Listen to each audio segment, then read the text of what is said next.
ni ITV na millardayo.com katika uchambuzi wa magazeti Jumatatu ya Oktoba 31, 2016. Karibu sana mtu wangu, jina langu naitwa Alice Super. Na nikianza na gazeti la Nipashe Mwanga wa Jamii kwa siku ya leo, katika ukurasa wa mbele kuna habari ambazo zinasema mapya sasa yaibuka mikopo vyuo vikuu, waliopewa mikopo kiujanja kukiona. Ni habari kubwa kabisa hiyo ambayo imepewa kipaumbele, lakini habari hii unaweza kuendelea kusoma kwa ndani zaidi katika ukurasa wa pili wa gazeti hili. Habari nyingine inasema mkurugenzi Dangote amshangaza Muhongo, ni habari ambayo inaendelea katika ukurasa wa pili wa gazeti hili. Kubambikiwa watoto kukomeshwa, ni habari ambayo inaendelea katika ukurasa wa 5. Kafu yataka madiwani wake 7 kutimuliwa, TEF waomba muda zaidi. Lakini pia katika ukurasa wa 9 kuna habari inasema mbinu 5 kuwa tajiri, milioni 40 za Kikwete, ni habari ambazo zimeandikwa katika ukurasa wa 8. Lakini pia katika ukurasa wa 3 kuna habari inasema RC amtumbua mwalimu. Na katika habari za michezo ambazo zimeandikwa katika ukurasa huu wa mbele wa gazeti hili kuna habari inasema Tambwe na Kichuya kasi tu, Yanga yaua, na ni habari hiyo ambayo inaendelea kuandana zaidi katika ukurasa wa 40 wa gazeti hili la Nipashe. Lakini habari hizi zote tukiziangalia kwa ndani zaidi katika ukurasa wa ndani, katika ukurasa wa pili wa gazeti hili habari inasema umri kikwazo kipya mikopo vyuo vikuu. Aidha, serikali imetangaza msako dhidi ya wanafunzi wa elimu ya juu waliopewa mikopo bila kuwa na sifa. Mbali na kigezo hicho cha umri, sasa wanafunzi wanaoingia vyuo kwa kuwa na sifa linganishi badala ya elimu ya kidato cha 6 na hawana sifa za kupewa mikopo ya elimu ya juu kulingana na vigezo vipya vilivyotangazwa na serikali. Msimamo huo uliotolewa jana na mkurugenzi mtendaji wa bodi ya mikopo ya wanafunzi wa elimu ya juu Abdul Razaki Badru, wakati akitolea ufafanuzi wa mambo mbalimbali yanayohusu mikopo ya wanafunzi wa elimu ya juu. Msimamo huo ulitolewa jana na mkurugenzi mtendaji wa bodi ya mikopo wanafunzi wa elimu ya juu Abdul Razaki Badru, wakati akitolea ufafanuzi wa mambo mbalimbali yanayohusu mikopo wanafunzi wa elimu ya juu. Ni habari hii ambayo unaweza kuendelea kuisoma kwa undani zaidi katika ukurasa huu wa pili wa gazeti la Nipashe. Habari nyingine tukiangalia katika ukurasa huu wa pili inasema mkurugenzi Dangote amshangaza Muhongo. Serikali imeshauri uongozi wa kiwanda cha saruji cha Dangote kufuata sheria, taratibu na makubaliano baada ya kamati. Serikali imeshauri uongozi wa kiwanda cha saruji cha Dangote kufuata sheria, taratibu na makubaliano baina ya kamati ya uzalishaji na watumiaji wa makaa ya mawe nchini. Ushauri huo umetolewa kufuatia malalamiko ya mkurugenzi mkuu wa Dangote Harpreet Dugai kwamba kiwanda chake kinalazimika kutumia fedha nyingi kujiendesha kutokana na pamoja sababu nyingine kuzuia kuingiza makaa ya mawe kutoka Afrika Kusini kwa bei rahisi. Dugali alisema serikali imetaka kiwanda hicho kitumie makaa ya mawe ya kutoka mgodi wa Liganga ambayo ni ya kiwango cha chini na yanauzwa kwa bei ya juu pia. Dangote pia lilalamika kuuziwa gesi asilia kwa bei ya juu kama Dar es Salaam, wakati nishati hiyo inatoka karibu na kiwanda kuliko wateja mkoa huo. Lakini akizungumza na Nipashe kwa njia ya simu kuhusu madai hayo, waziri wa nishati na madini jana, waziri wa nishati na madini Profesa Sospeter Muhongo alisema malalamiko ya mwekezaji huyo yana ukweli na ni uzushi. Muhongo alimtaka mwandishi wa Nipashe kuuliza Ndugali maswali matatu. Je, tumewahi kuwa na kikao cha wazalishaji na watumiaji wa makaa ya mawe Tanzania?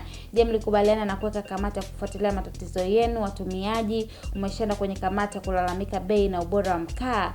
Muhongo alisema anachoona ni kwamba mkurugenzi mkuu wa Dangote anakwepa uhalisia ulio kwenye makubaliano ya wazalishaji na watumiaji. Ni habari hiyo ambayo inaendelea katika ukurasa huu wa pili wa gazeti la Nipashe. Na zote habari hizo ambazo nimesoma katika ukurasa huu wa mbele wa gazeti la Nipashe unaweza kuendelea kuzisoma kwa undani zaidi. Tukiliangalia gazeti la Jambo Leo kwa siku ya leo, katika ukurasa wa mbele kuna habari inayosema nusu ya wanafunzi wakosa mikopo, wanufaika wa zamani 93,295 wachekechwa upya. Ni habari hiyo ambayo inaendelea kwa undani zaidi katika ukurasa wa 4 wa gazeti hili. Habari nyingine inasema kwa nini muswada wa habari usiende bungeni? Ni habari hiyo ambayo inaendelea katika ukurasa wa 4 wa gazeti hili. Watu 13 wajeruhiwa kwa ajali ya basi Rolida. CAG ajipanga kuipekua bodi ya bahati nasibu. Ni habari ambayo imeandikwa katika ukurasa wa 4. Lakini pia kuna habari inasema mambo manne kutikisa bunge linaloanza kesho. FBI watakiwa kuficha majibu barua pepe za Clinton. Na katika habari za michezo kuna habari inasema mbao yake misumari mitatu. Ni habari hiyo ambayo imeandikwa kwa ndani zaidi katika ukurasa wa 32 wa gazeti la Jambo Leo. Lakini habari hizi zote tukiziangalia katika ukurasa wa ndani wa gazeti hili la Jambo Leo, habari moja hapo ambayo inasema Mambo manne kutikisa bunge. Mambo manne makubwa yanatajwa kuibuka katika mkutano wa bunge la 11 utakaoanza vikao vyake kesho mjini Dodoma. Mkutano huo wa 5 utakuwa na wiki mbili, lakini uliojaa matukio makubwa yakiwemo uchunguzi wa mkataba wa kampuni ya Lugumu Enterprises na jeshi la polisi, mvutano wa muswada wa sheria ya huduma za habari ya mwaka 2016, sakata la ubia linalohusisha shirika la taifa la hifadhi ya jamii NSSF na utekelezaji wa robo ya bajeti ya mwaka 2016-2017. Wakati wa bunge walizungumza na Jambo Leo wakitaja mambo hayo, tayari ripoti ya utekelezaji wa mkataba wa kampuni ya Lugumi iliyopewa kandarasi ya kufunga vifaa vya utambuzi wa vidole katika vituo vyote vya jeshi la polisi nchini imekabidhiwa kwa kamati ya bunge ya hesabu za serikali PAC na katibu mkuu wa wizara ya mambo ya ndani ya nchi Meja Jenerali Projetas Rwagasira. Pia muswada wa habari unaopigwa chapuo na serikali kuwa ni mzuri umepingwa na wadau mbalimbali na tasnia hiyo. Pia muswada wa habari unaopigiwa chapuo na serikali kuwa ni mzuri umepingwa na wadau mbalimbali wa tasnia hiyo, likiwemo jukwaa la wahariri TEF kuhusu sakata la NSSF na utekelezaji wa bajeti, vikiteka vichwa vya habari takriban wiki tatu. Ni habari hiyo ambayo unaweza kuendelea kuisoma kwa ndani zaidi katika ukurasa huu wa 5 wa gazeti hili la Jambo Leo. Mwananchi kwa siku ya leo, katika ukurasa wa mbele kuna habari zinazosema mkuu wa majeshi mstaafu aongezwa vita ya majangili. Mkuu wa majeshi mstaafu aongezwa vita vya majangili ni George Waitara, ambaye ameteuliwa kuwa mwenyekiti wa bodi ya TANAPA siku moja baada ya Rais Magufuli kushuhudia ujangili wa meno ya tembo. Ni habari hiyo ambayo inaendelea kuandana zaidi katika ukurasa wa 4 wa gazeti hili la Mwananchi. Habari nyingine inasema saluti ya polisi kwa Profesa Lipumba yazua mjadala. Ni habari ambayo inaendelea katika ukurasa wa 2. Panga jipya la mikopo kuwapitia wanafunzi 93,295. TEF yazidi kulia na muda muswada wa habari. Lakini pia kuna habari inasema Lowassa Sumaye watua Dodoma kuteta na wabunge. Saa 6 za kikao za vuruga dedi na madiano ya wilaya ya Mvomero. Zote ni habari hizo ambazo zimeandikwa katika ukurasa huu wa mbele wa gazeti la Mwananchi. Lakini habari hizi zote tukiziangalia kwa undani zaidi katika ukurasa wa ndani wa gazeti hili, habari inasema TEF yazidi kulia na muda muswada wa habari. Wakati mkutano wa bunge ukianza kesho, jukwaa la wahariri Tanzania TEF limeliomba bunge kuwapa miezi mitatu wadau wa habari wajadili mswada wa sheria wa huduma za vyombo vya habari kwa lengo la kupata sheria yenye manufaa kwa taifa. Wakati jukwaa likiomba muda zaidi, jana kamati ya kudumu ya bunge huduma na maendeleo ya jamii ilikamilisha kazi ya kupitia mswada huo tayari kuwasilisha bungeni. Mswada huo ukiwasilishwa bungeni utaanza kujadiliwa na wabunge ili kutunga sheria. Jana mwenyekiti wa TEF Teofili Makunga alisema kama bunge litaendelea na mchakato huo, umma utambue kwamba wadau wa habari hawatakuwa wamechangia katika sheria itakayotungwa. Ni habari hiyo ambayo unaweza kuendelea kuisoma katika ukurasa huu wa 2 wa gazeti la Mwananchi. Tukiangalia habari nyingine ambayo ipo katika ukurasa wa 4 inasema JPM amuongeza Jenerali Waitara vita vya majangili. Siku moja baada ya Rais John Magufuli kumtoa hofu katibu mkuu wa maliasili na utalii Meja Jenerali mstaafu Gaudensi Milanzi kukamata majangili bila kujali cheo cha mtu, amemteua mkuu wa majeshi mstaafu Jenerali George Waitara kwa mwenyekiti wa bodi ya shirika la hifadhi za taifa Tanzania TANAPA. Uteuzi wa Waitara umefanyika baada ya rais huyo kutembelea hafla wizara hiyo ili kushuhudia meno 50 ya tembo waliokamatwa, magari yaliyotumika na watuhumiwa 8 wa ujangili huo uliotajwa kugharimu uhai wa tembo 25. Katika ziara hiyo, Rais Magufuli alimhoji Jenerali Milanzi kama ana hofu yoyote, naye akajibu kwamba kwa sapoti yake hana hofu yoyote. Jana katibu mkuu kiongozi Balozi John Kijazi alitoa taarifa kwa vyombo vya habari ikieleza kuwa Rais Magufuli amemtoa Jenerali Waitara kuanzia juzi, siku ambayo JPM alifanya ziara katika wizara hiyo. Ni habari hiyo ambayo unaweza kuendelea kuisoma kwa undani zaidi katika ukurasa huu wa 4 wa gazeti la Mwananchi. Tukiangalia habari ambazo zimeandikwa katika gazeti la Mtanzania Afrika Kinifu kwa siku ya leo, kuna habari inayosema vigogo 8 polisi watajwa kumrisi DCI na baadhi ya vigogo hawa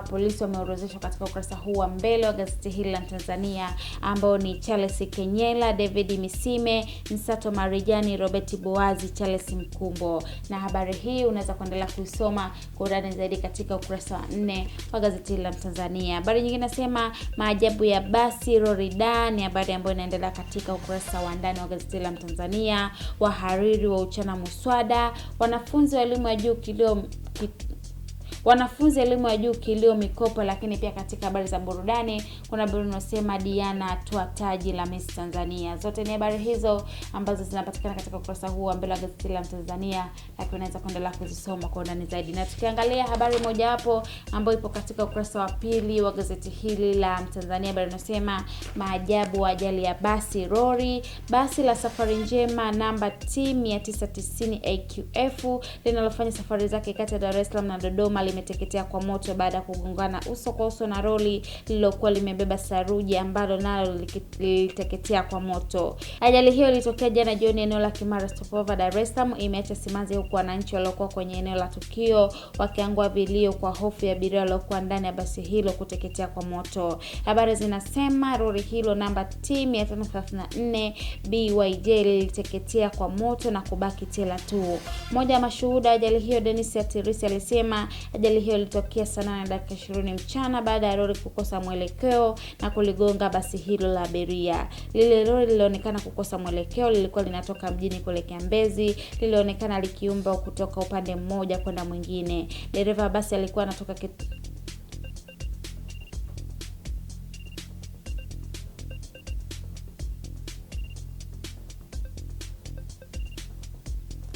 Shuhuda huyo alisema kitendo hicho kilitokea ndani ya sekunde chache na baadhi ya abiria waliokuwa ndani ya basi walionekana wakiruka nje kupitia madirishani. Ikabidi mimi na wenzangu anayeuza maua hapa jirani na kituo tuingie ndani. Wakati huo moto ulikuwa si mkubwa sana, tukafanikiwa kuwatoa watoto 5 na dada 4, alisema hata hivyo hawakuweza kuokoa wengi zaidi kwa vile moto ulizidi kuongezeka baada kama dakika 15. Watu waliongezeka kadri muda ulivyosonga, lakini jambo la kusikitisha ni kwamba hawakuja kusaidia kuokoa, badala yake walikimbilia simenti saruji iliyokuwa kwenye lori wakaanza kuiba, alisema na kuongeza. Ni habari hiyo ambayo unaweza kuendelea kuisoma kwa ndani zaidi katika ukurasa huu wa pili wa gazeti la Mtanzania. Tukiliangalia gazeti la Uhuru kweli daima kwa siku ya leo, kuna habari inasema pikipiki 5 za UVCCM zatoweka, 2 zatumika kama bodaboda, 1 yauzwa, nyingine yatelekezwa gereji. Ni habari hiyo ambayo unaweza kuendelea kusoma kwa ndani zaidi katika ukurasa wa 3 wa gazeti hili la Uhuru. Habari nyingine inasema wanafunzi wasio na sifa kusitishiwa mikopo. Tukiliangalia gazeti la Uhuru kweli daima kwa siku ya leo, katika ukurasa wa mbele kuna habari ambazo zinasema pikipiki 5 za UVCCM zatoweka, 2 zatumika kama bodaboda, 1 yauzwa, nyingine yatelekezwa gereji. Ni habari hiyo ambayo inaendelea kwa ndani zaidi katika ukurasa wa 3 wa gazeti la Uhuru. Habari nyingine inasema wanafunzi wasio na sifa kusitishiwa mikopo, Magufuli ziarani Kenya. Lakini pia kuna habari inasema baba Lembaka binti apelekwa jela miaka 30, magunia 60 ya bangi yakamatwa Rumeru, mkurugenzi wa jiji la Mwanza la Amani. Lakini pia katika ukurasa wa 4 kuna habari inasema watumishi 13 tumbuliwa, ajali ya basi lori ya acha simanzi. Zote ni habari hizo ambazo naweza kuendelea kuzisoma kwa ndani zaidi katika ukurasa wa ndani wa gazeti hili la Uhuru. Habari leo kwa siku ya leo katika ukurasa wa mbele limeandika kamati za bunge za kunjua makucha, vigogo wa taasisi mawaziri wahenyeshwa Dodoma. Ni habari ambayo inaendelea kwa ndani zaidi katika ukurasa wa pili wa gazeti hili la Habari Leo. Basi la abiria lateketea moto Dala ua, ni habari ambayo imeandikwa katika ukurasa wa pili. 40 waliopewa mikopo vioni kimakosa imetimia. Viagra kiini cha kuua kaka kuona, ni habari ambayo imeandikwa katika ukurasa wa pili. Lakini tukiangalia habari nyingine zinasema Rais Magufuli ziarani Kenya, Shungi Mbili haijauzwa, serikali imekanusha kukodisha au kuuza kisiwa cha Shungi Mbili kilichopo Mafia mkoani Pwani. Na katika habari za michezo kuna habari inasema Yanga ichana Mbao, Yanga wameendelea kuchanja mbuga katika ligi kuu baada ya kuichana Mbao FC mabao 3-0. Ni habari hizo zote ambazo unaweza kuendelea kuzisoma kwa ndani zaidi katika kurasa za ndani mwa gazeti hili la Habari Leo. Tukimalizia na gazeti la Tanzania Daima sauti ya watu limeandika leo katika ukurasa wa mbele, Lowassa Sumaye Mbowe waumizwa, serikali ya JPM yafungia yataifisha biashara zao. Ni habari hiyo ambayo inaendelea kwa ndani zaidi katika ukurasa wa 4 wa gazeti la Tanzania Daima. TEF yasema muswada wa habari uongezwe muda. Ni habari hiyo ambayo inaendelea katika ukurasa wa 5. Basi lateketea kwa moto, mmoja afa, wanufaika mikopo elimu ya juu kuhakikiwa. Lakini pia katika habari za michezo michezo ambazo zimeandikwa katika ukurasa wa mbele, kuna habari moja hapo inasema Plujim waongeza kasi Yanga. Zote ni habari hizo ambazo unaweza kuendelea kusoma kwa ndani zaidi katika kurasa za ndani mwa gazeti hili la Tanzania Daima. Na tukiingia katika magazeti ya daku kwa siku leo, tuna gazeti la Kiu pamoja na Ijumaa, ambapo kama mnavyoona gazeti la Kiu katika ukurasa wa mbele lina habari tu nyingi, na ukurasa wa nyuma vile vile kama mnavyoona kuna habari tu nyingi, na zote habari hizi unaweza kuendelea kuzisoma kwa ndani katika kurasa zake za ndani mwa gazeti hili la Kiu. Gazeti la Ijumaa vile vile katika ukurasa wa mbele kama mnavyoona gazeti hili kuna habari tu nyingi, na ukurasa wa nyuma vile vile kama mnavyoona lina habari tu nyingi, na habari hizi zote unaweza kuendelea kuzisoma kwa ndani zaidi katika kurasa za ndani mwa gazeti hili la Ijumaa. Na moja kwa moja tukimalizia na magazeti ya michezo, gazeti la Mwanaspoti kwa siku leo limeandika Yanga ya mvuruga kocha wa Simba, Plujim arudi kwa kishindo. Ni habari hiyo ambayo imepewa kipaumbele kabisa, lakini inaendelea katika ukurasa wa ndani mwa gazeti hili la Mwanaspoti. Wekundu wa Msimbazi yashtukia janja ya Yanga, ni habari ambayo ipo katika ukurasa wa pili. Mkude Mzamiru kunoma sana, lakini pia katika habari za kimataifa kuna habari inasema Thierry Henry aipa ubingwa Arsenal mwanangu, Mkhitaryan yafananishwa na Willian. Zote ni habari hizo ambazo zinapatikana katika ukurasa wa mbele wa gazeti la Mwanaspoti. Katika ukurasa wa nyuma kuna habari inasema jino kwa jino, Pep achapwa fimbo nyingine na wakala wa Yaya Toure. Na hii ndio habari ambayo inapatikana katika ukurasa wa nyuma gazeti la Mwanaspoti, na unaweza kuendelea kuisoma kwa kirefu zaidi. Gazeti la Champion kwa siku ya leo limeandika Yanga raha mechi 3 mabao 13. Ni habari hiyo ambayo inaendelea kwa ndani zaidi katika ukurasa wa ndani wa gazeti hili la Champion. Habari nyingine inasema Mavugo ajibu apigwa marufuku Simba Sports Club. Ni habari pia nyingine ambayo unaweza kuendelea kusoma katika ukurasa wa ndani wa gazeti la Champion. Tukiziangalia habari nyingine katika ukurasa huu mbele inasema Niyonzima asema Simba wana nguvu ya soda, wakili akwamisha kesi, lakini pia kuna habari inasema Simba sasa kila mchezo ni finali, Msuva ampa tambo ya ufungaji bora. Habari nyingine inasema Yanga Sport Club ya msubiri Luanda Mina Amrisi Plujim. Na katika habari za kimataifa za michezo ambazo zimeandikwa katika ukurasa huu mbele wa gazeti inasema Bola Sanchez Arsenal yapiga pasi 22. Na tukiangalia katika ukurasa wa nyuma gazeti la Champion kuna habari inasema Arsenal yapiga pasi 22 kabla bao, usimbeze Ronaldo utaumbuka. Lakini pia kuna habari inasema Bola Sanchez like a record Premier, Shearer asema Man U iwachezeshe pamoja Zlatan Rashford. Zote ni habari hizo ambazo zipo katika ukurasa wa nyuma wa gazeti hili la Champion. Na tukimalizia na gazeti la Bingwa leo limeandika Yanga ya randa mbao, striker Leito Udenda Yanga atua. Ni habari hiyo ambayo inaendelea kuona zaidi katika ukurasa wa pili wa gazeti hili la Bingwa. Habari nyingine inasema Stendi msifananishe Simba na vitu vya kijinga. Ni habari ambayo ipo katika ukurasa wa pili. Simba wajanja sana iseni. Habari nyingine pia ambayo imeandikwa katika ukurasa wa pili wa gazeti hili la Bingwa. Tukiangalia habari za burudani na habari za michezo ya kimataifa ambayo zimeandikwa katika ukurasa wa mbele nasema siri ushindi Miss Tanzania yavuja, Ronaldo atabiriwa kumgaragaza Messi tuzo za Ballon. Ni habari hizo zote ambazo ziko katika ukurasa wa mbele wa gazeti la Bingwa. Na tukiangalia habari ambazo zimeandikwa katika ukurasa wa nyuma gazeti hili la Bingwa kuna habari inasema Ronaldo atabiriwa kumgaragaza Messi tuzo za Ballon, Mourinho mvuruga mchezaji United. Zote ni habari hizo ambazo zinapatikana katika ukurasa wa nyuma wa gazeti hili la Bingwa. Na huu ndio mwisho wa uchambuzi wa magazeti kutoka hapa ITV na millardayo.com, lakini kwa habari nyingine za uchambuzi wa magazeti tukutane kesho asubuhi. Lakini pia usisahau kusubscribe YouTube channel yetu ya Millard au kupata habari zetu nyingine kwa undani zaidi, na kutembelea kurasa zetu za Facebook, Instagram na Twitter pamoja na Snapchat kwa jina hilo Millard Ayo. Vodacom bado inaendelea na promotion yao kama tampunga mtongo wa nguvu, ameongeza mwezi mmoja. Kazi yako wewe mtongo wa nguvu ni kuandika tu neno go kwa namba 15544 na kuweza kujibu maswali rahisi kabisa kutoka Vodacom. Unaweza kujishindia kuanzia 500,000, milioni 1, milioni 5 hadi milioni 20 kutoka Vodacom. Jina langu naitwa Alice Tupa.